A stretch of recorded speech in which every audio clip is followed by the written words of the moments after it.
Hello, Victor Lowe here, and today I'm going to be talking about restaurant dates. I get a lot of question about restaurant dates, so I'm going to try to answer your problems that you have. So, when you go to a restaurant, sorry, previously I suggested you don't go to a restaurant when you're dating first or second time, on the first or second dates. But, just say, you want to do a fancy dinner.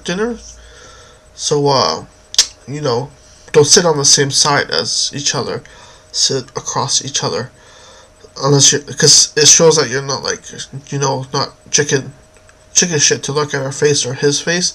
Because when you're looking sideways, you don't really have to look at her to talk or look at him to talk.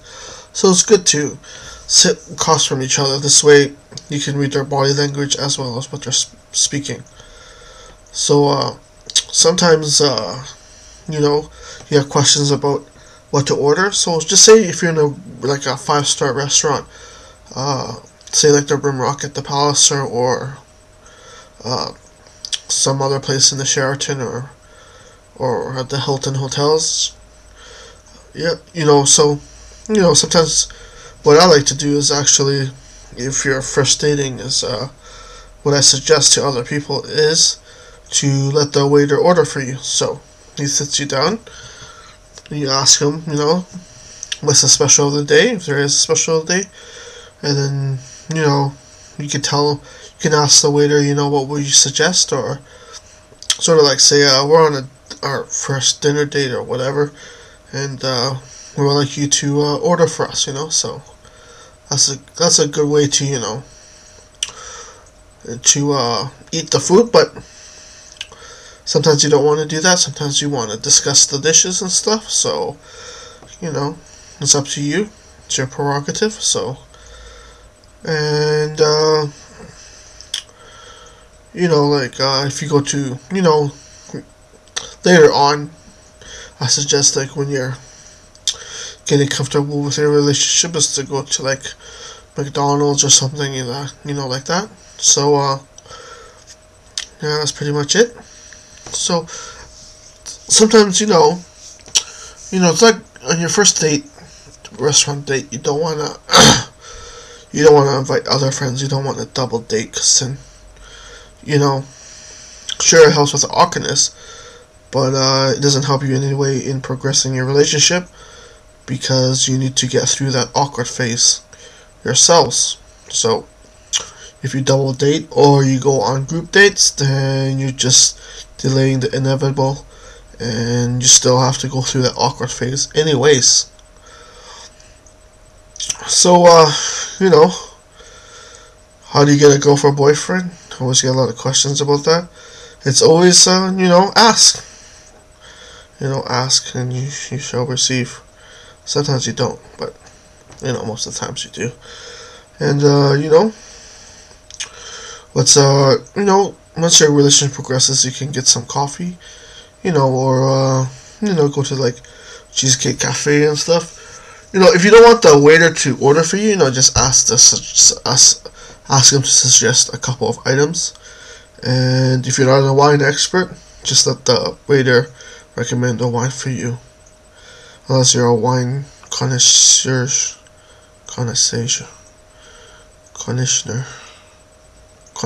something like that.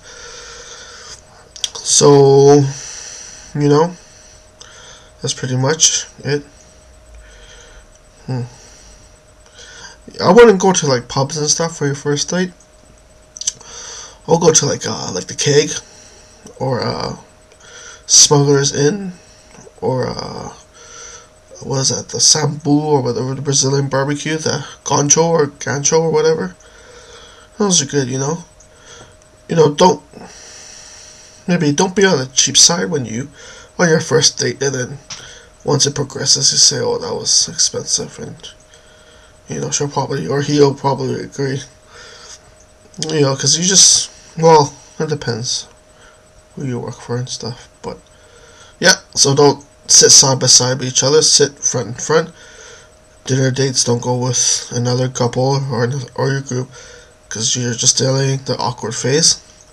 Once you pass the awkward phase, I don't know, ask her to marry you or something like that. And I get lots of questions about when to meet the parents. You know, I wouldn't recommend meeting them in the first few months, but what I do recommend is you phone your parents and tell her you're seeing someone or she's seeing someone, and talk to them. And be like, oh, I'm dating this girl, Samantha or something, and seems to go very well. You know, you tell her a little bit about herself, about her, and stuff like that, and they could give you some advice because they've been married and they know how to do stuff. And the girl too, you know, phone the dad or the mom and say, "Ooh, I'm dating this guy, Mark, you know, and he does this, that, and that," and you know, your parents will probably every time you phone her or him, he would or she, the parents would ask about, you know, to see him, and then once you're ready, then, you know, go see the parents and stuff, you know. That's when it gets really, you know, if you're in a serious relationship, then that's when it gets serious. And, you know, so, like, all of a sudden you just don't drop a nuclear bomb on your parents and be like, oh, I've been dating this guy for 6 months, or they're like, what the hell, you didn't even tell me. So, you know, it's good to phone. You know, they don't have to see them, just, you know, phone and tell them, you know. So that's about it, I think. And I wouldn't recommend moving in until you're married. Yeah, because